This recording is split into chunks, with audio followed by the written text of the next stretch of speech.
सांगली, मिरज, कुपवाड शहराचे अनेक प्रश्न आहेत, पण किरण सूर्यवंशी नगरसेवक होते 2007 ला, त्यांना रंगरेजनाही माहिती आहे या शहरातले आज जी कामं थोडी बहुत दिसत आहेत ते सगळी कामं आम्ही पुढाकार घेऊन त्या काळी सुरुवात केली.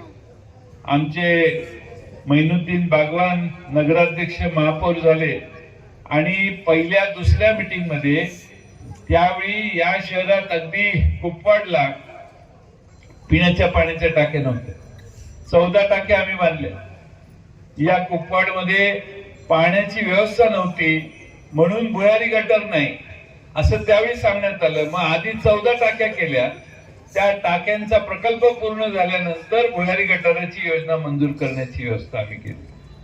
मी तुम्हाला असंख्य कामं सांगेन की मला माझ्या सहकाऱ्यांना काँग्रेस आणि राष्ट्रवादीला संधी मिळाली त्यावेळी आम्ही अनेक गोष्टी या शहरासाठी केल्या. खरं म्हणजे अगदी अहिल्यादेवी होळकरांचा या ठिकाणी परवा पुण्यश्लोक अहिल्यादेवी होळकरांचा पुतळा उभा केला. मी पालकमंत्री होतो त्याच वेळी याची सुरुवात आम्ही सगळ्यांनी केली. या शहरामध्ये कोर्टाची इमारत आणि कलेक्टरची इमारत, कलेक्टर ऑफिस, पतंगराव कदम साहेब ज्यावेळी या शहराचे या जिल्ह्याचे पालकमंत्री होते त्यावेळी पतंगराव कदम साहेबांनी पुढाकार घेऊन कोर्टाची इमारत केली, कलेक्टरच्या ऑफिसची इमारत पूर्ण केली. हे पोलिसांचं डीएसपी कार्यालय की नाही, पोलीस अधीक्षक जिथं बसतात ते मी पालकमंत्री झाल्यावर या शहरात पूर्ण करण्याची व्यवस्था केली. आता ही उद्घाटन करत फिरतायत, माझा काही तक्रार नाही कारण सत्ता ज्याची ते त्याच्या हातात कात्री असते त्यामुळे त्यांनी कात्री कुठं कुठं लावायची हा त्याचा प्रश्न आहे. पण ही इमारत देखील आम्हीच पूर्ण केली. मग भारतीय जनता पक्षाने या शहरात काय केलं हा माझा खडा सवाल आहे. काहीच जर करत नसेल तर मग त्यांना आपण मतं द्यायची का? प्रभाग क्रमांक 1 परंपरेने शेठजी मोहिते अनेक वर्ष काँग्रेसच्या तिकिटावर निवडून येत आहेत. अनेक वर्ष इथं काँग्रेसलाच तुम्ही आधार दिला, पाठिंबा दिलेला आहे. त्यामुळे हा काँग्रेसचा हक्काचा मतदार आहे. म्हणून काँग्रेस आणि राष्ट्रवादी काँग्रेसचं मगाशी विश्वजित म्हटले की निकाल सुरू होईल त्यावेळी पहिला झटका तुम्ही भारतीय जनता पक्षाला या प्रभागाचे 4च्या 4 उमेदवार निवडून द्याल असा आम्हा सगळ्यांना विश्वास आहे. मधल्या काळामध्ये अन्यायी घरपट्टी वाढ केली महापालिकेने घरपट्टी वाढ केली. त्यावेळी विधानसभेत मी आवाज उठवला.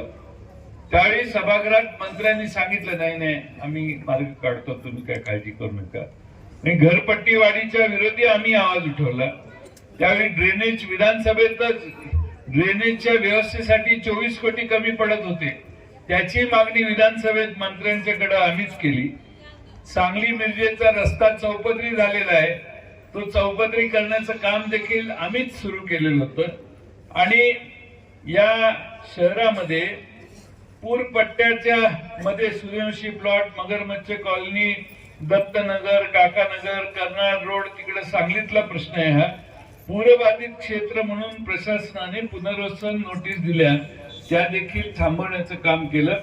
पुनर्वसन करताना योग्य पुनर्वसन व्हावं, तिथल्या लोकांना काही शंका होत्या, लोकांनी त्याला विरोध केला.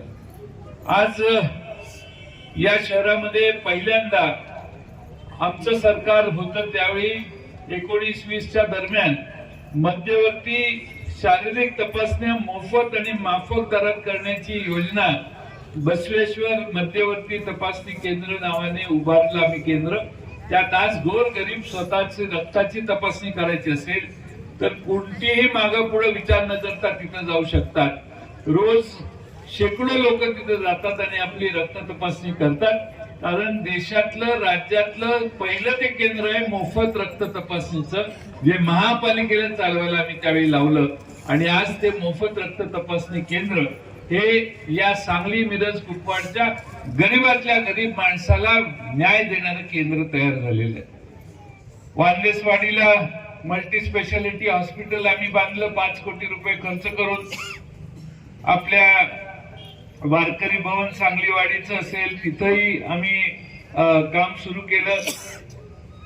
या शहरात अशी कल्पना होती की चांगले बाग बगीचे व्हावेत.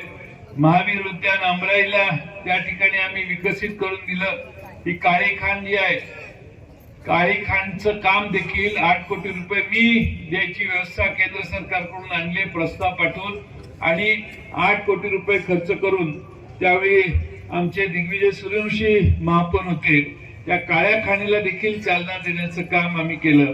8 कोटी कारंज, बोटिंग, विद्युत व्यवस्था, बैठक व्यवस्था, उद्यान विकसित करण्याचं काम आम्ही केलं. त्या नवीन पर्यायी पूल, आयर्विन पूल होता, कंपनीचं पत्र आलं की फार वर्ष झाली आहे कंपनीचं पत्र येऊन की हा पूल आता जुना झालेला आहे, नवीन पर्यायी पूल बांधा. मी पुढाकार घेतला आमचं सरकार 19 साली आल्यावर आणि आयर्विन पुलाच्या बरोबर बाजूला नवा पूल बांधला. नवा पूल बांधून त्या ठिकाणी आयर्विन पुलाला पर्यायी व्यवस्था करून देण्याचं काम देखील आम्हीच सगळ्यांनी केलं. आणि म्हणून मी या सगळ्या गोष्टी सांगण्याचं कारण हे आहे की ज्यांनी तुमच्याकडे मतं मागायला लोक येतात, पैसे वाटून मतं मिळतात असं काही लोकांचा गैरसमज आहे. मतं मागत असताना जनता हा विचार करते की यांच्याकडून आपल्याला 5 वर्षात काय मिळालं. आता 5 वर्ष नाही, 8 वर्ष भारतीय जनता पक्षाचं सरकार या शहरावर 8 वर्ष राज्य करतंय. भाषण करतात डबल इंजिन, ट्रिपल इंजिन. दिल्लीत सरकार यांचं, मुंबईत यांचं सरकार, सांगलीतही 2017 नंतर मला वाटतं यांचंच सरकार 5 वर्ष होतं. त्यानंतर प्रशासक आला, प्रशासक देखील त्यांचाच आहे कारण त्यांचं सरकार आहे. 8 वर्ष भारतीय जनता पक्षाने या शहराला काय दिलं. राज्याचे मुख्यमंत्री सांगतात याव करू त्याव करू, 1000 कोटी रुपये देऊ. 1000 कोटी द्यायला मागचे 8 वर्ष कुणी हात धरले होते. तुम्हीच मुख्यमंत्री होता, तुम्हीच उपमुख्यमंत्री होता. आम्ही काय 2 वर्ष कुठेतरी होतो, पण तुम्ही 8 वर्षात काय दिलं. आम्ही ज्यावेळी सत्तेत आलो काय दिलं मी तुम्हाला सांगितलं. पण 8 वर्षाचा काळ त्यांचा या शहराने तुम्ही दिला. 2-2 आमदार निवडून दिले त्यांचे. पण असं एक काम सांगा की त्यांच्याकडून फार मोठ्या प्रमाणात झालं. आता म्हणतात विमानतळ करू. आता विमानतळ करू म्हणायला जागा आहे का.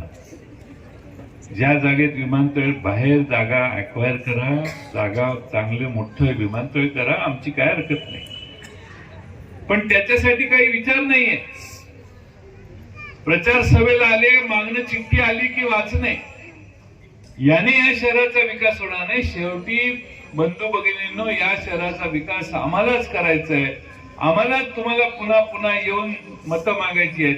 काही आम्ही मागच्या वेळी निवडणूक लढवली, त्याच्या आधी निवडणूक लढवली. 2007 पासून तर मी महापालिकेच्या सर्व निवडणुका लढवतोय. आणि म्हणून आम्ही सगळ्यांनी एवढी बांधिलकी पत्करलेली आहे की आम्ही तुम्हाला कधी सोडणार नाही. तुम्हाला पूर्ण सेवा देण्याचं काम आम्ही करू. आणि ज्यांनी मोठमोठे नेते येतात शहरात, भाषण करतात तर निघून जातात, त्यांना परत विसरतात ते की आपण सांगलीत काही जाहीर केलं. इचलकरंजीत गेलं तर सांगलीतलं विसरतात, इचलकरंजीतून कोल्हापुरात गेलं तर इचलकरंजीतलं विसरतात. त्यामुळं शाश्वत माणसं कोण आहे, तुम्हाला चांगली सेवा कोण देणार आहे, याचा विचार तुम्ही सगळ्यांनी करावा अशी माझी विनंती आहे. खरं म्हणजे शहरावर अनेक प्रश्न तयार झालेले आहेत यांच्या काळात. नशेखोरी प्रचंड वाढलेली, कोपऱ्या कोपऱ्यावर नशेच्या गोळ्या मिळायला लागल्या, इंजेक्शन्स मिळायला लागले. तरुण पिढी नशाच्या वेख्यात जायला लागली. त्याच्यावर आम्ही एक पुस्तिका काढली, या शहराचा पंचनामा म्हणून.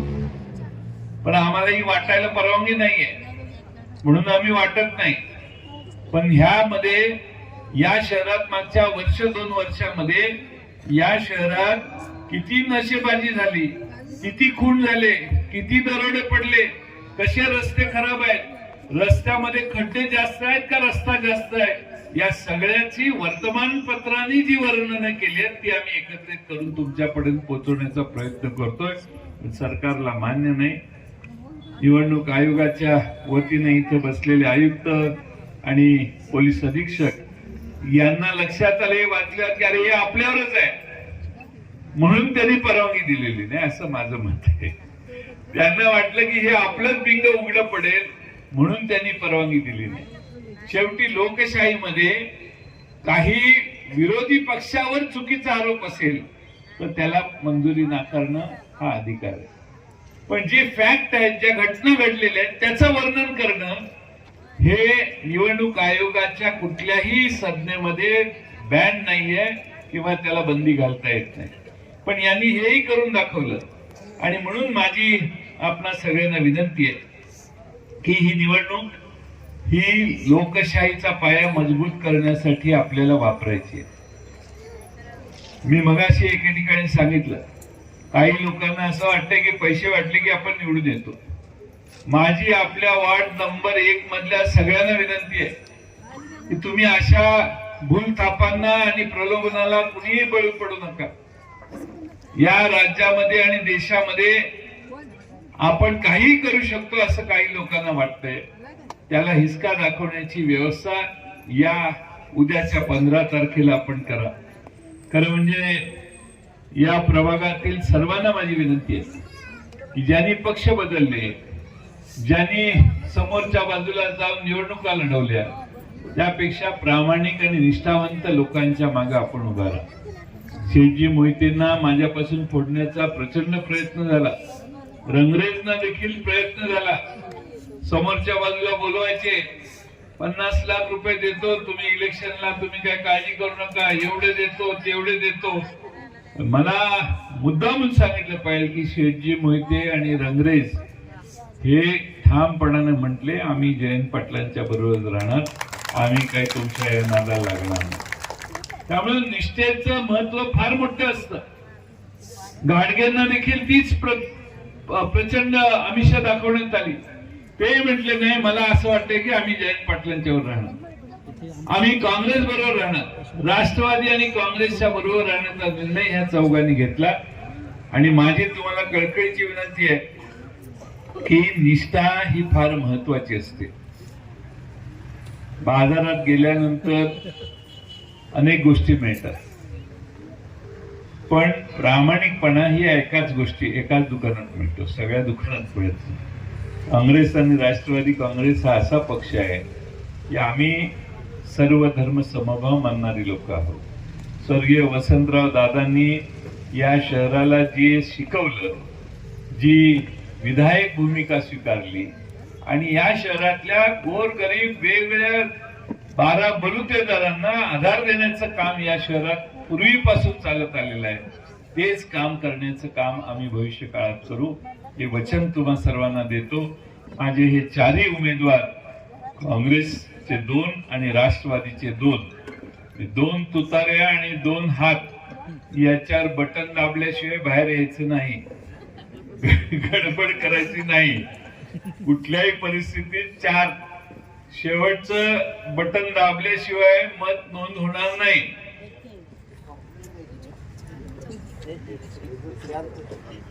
तुतारी पहिली, त्यानंतर मला वाटतं आमच्या रईसाताई रंगरेज यांचा हात,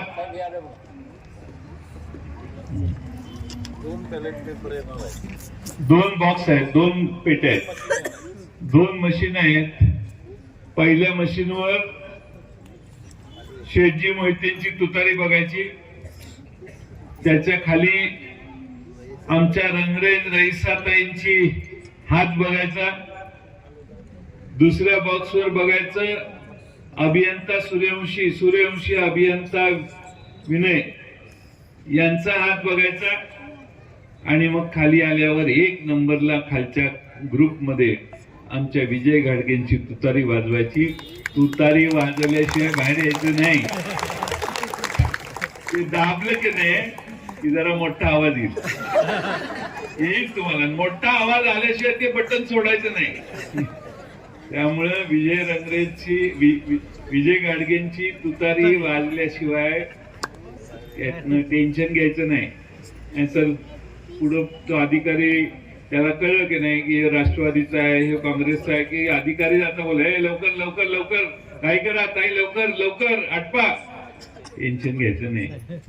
तिथं गेलं की आपल्या बापाचीच प्रॉपर्टी आहे, काय घाबरायचं नाही. कुणी काही बोललं तरी आपला तो बॉक्स आहे, तो तुम्ही ज्यावेळी जाल त्यावेळी तिथं सगळी 4 बटणं दाबल्याशिवाय बाहेर यायचं नाही. तुम्हाला कुणी तिथनं बाहेर घालवू शकत नाही.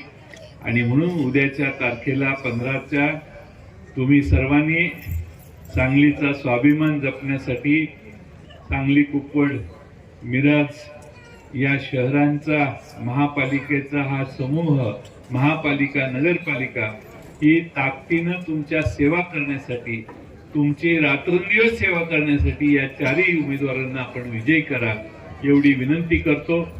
आणि